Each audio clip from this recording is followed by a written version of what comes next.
When I moved out to the countryside, I wanted space.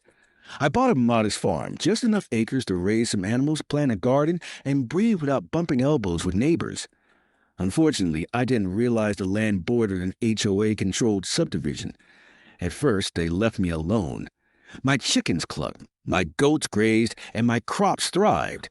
Then, one morning, I woke up to find a wooden fence stretching across part of my property line. The HOA had built it without asking, claiming it was to preserve the neighborhood's appearance. I was livid. Not only had they trespassed, but their fence penned in part of my pasture, cutting my animals off from grazing land.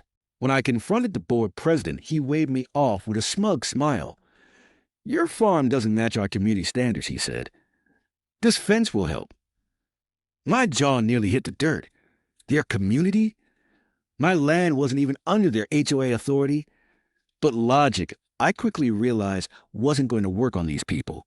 For weeks, I tried the polite route. Letters, phone calls, even involving the county. Nothing budged.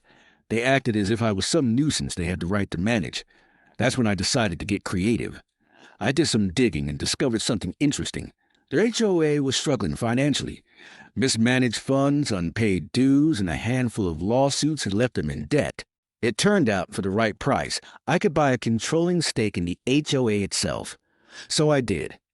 It wasn't cheap, but it was worth every penny. The day the deal closed, I walked into their next board meeting as their new boss. The looks on their faces were priceless: shock, outrage, and a touch of panic. I let them sputter for a few minutes before I dropped the hammer. As of today, you're all fired, effective immediately. The silence that followed was sweeter than any harvest I'd ever grown.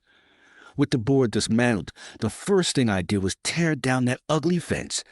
My animals rushed back into the pasture like it was a victory parade. The second thing I did was dissolve half their ridiculous bylaws, freeing the neighborhood from rules about lawn length, mailbox paint, and holiday decorations. Funny enough, most of the residents thanked me.